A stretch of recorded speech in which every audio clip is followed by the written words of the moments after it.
Put God first.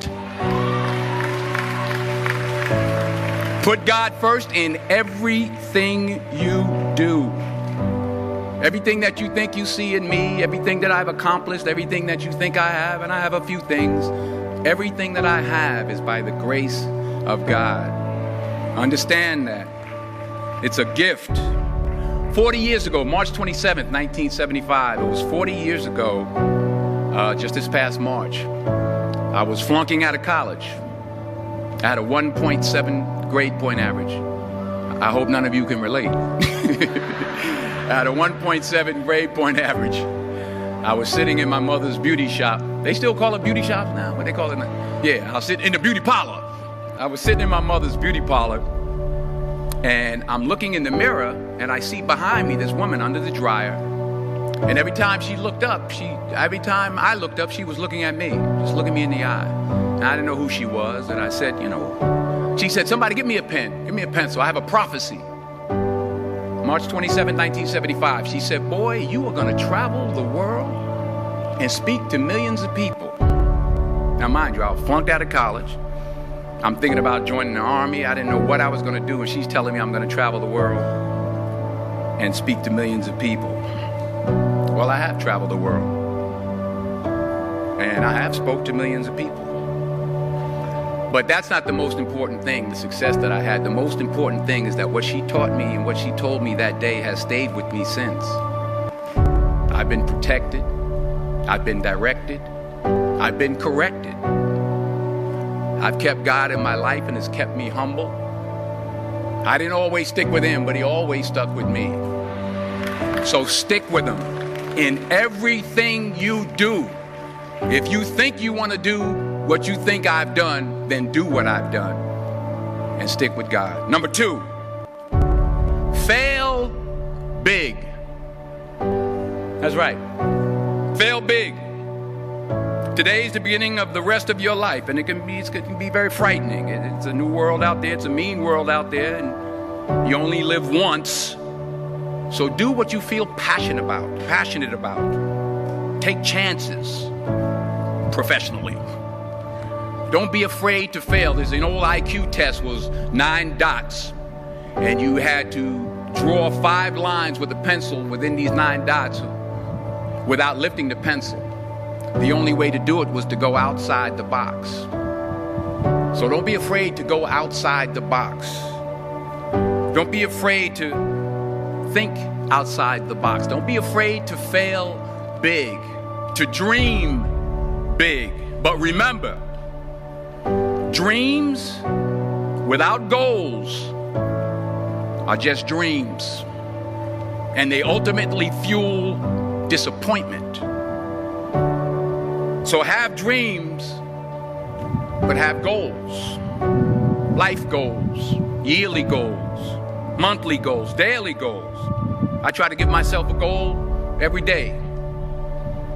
Sometimes it's just to not curse somebody out. Simple goals, but have goals.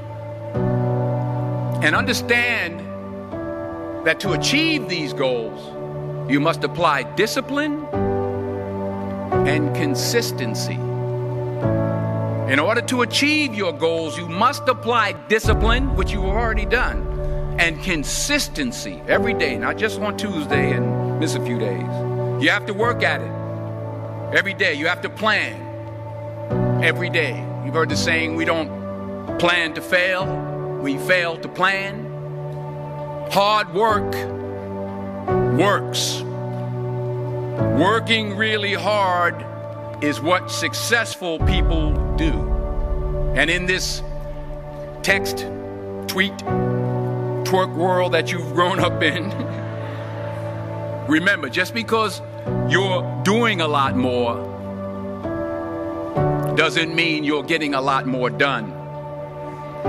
Remember that. Just because you're doing a lot more doesn't mean you're getting a lot more done.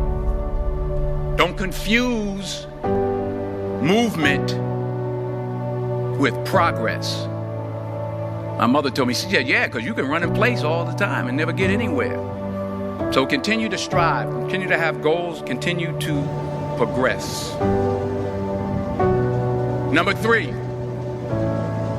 you'll never see a U-Haul behind a hearse. I'll say it again. You'll never see a U-Haul behind a hearse. I don't care how much money you make, you can't take it with you. And it's not how much you have. It's what you do with what you have. We all have different talents. Some of you will be doctors, some lawyers, some scientists, some educators, some nurses, some teachers. Yeah, okay. Some preachers. The most selfish thing you can do in this world is help someone else. Why is it selfish? Because the gratification, the goodness that comes to you, the good feeling that I get from helping others, nothing's better than that. Not jewelry, not big house I have, not the cars, but it's the joy. That's where the joy is, in helping others. That's where the success is. Finally, I pray that you put your slippers way under the bed tonight, so that when you wake up in the morning, you have to get on your knees to reach them. And while you're down there, say thank you for grace. Thank you for mercy. Thank you for understanding. Thank you for wisdom. Thank you for parents. Thank you for love. Thank you for kindness. Thank you for humility. Thank you for peace. Thank you for prosperity. Say thank you in advance for what's already yours. That's how I live my life. That's why I am. One of the reasons why I am today. Say thank you in advance for what is already yours. True desire in the heart for anything good is God's proof to you, sent beforehand to indicate that it's yours already. I'll say it again.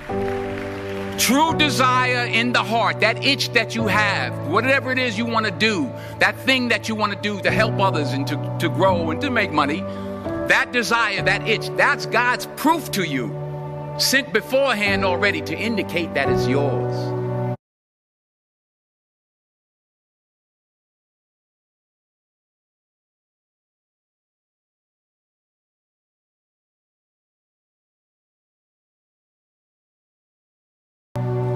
And anything you want good, you can have. So claim it. Work hard to get it. When you get it, reach back. Pull someone else up. Each one, teach one. Don't just aspire to make a living. Aspire to make a difference.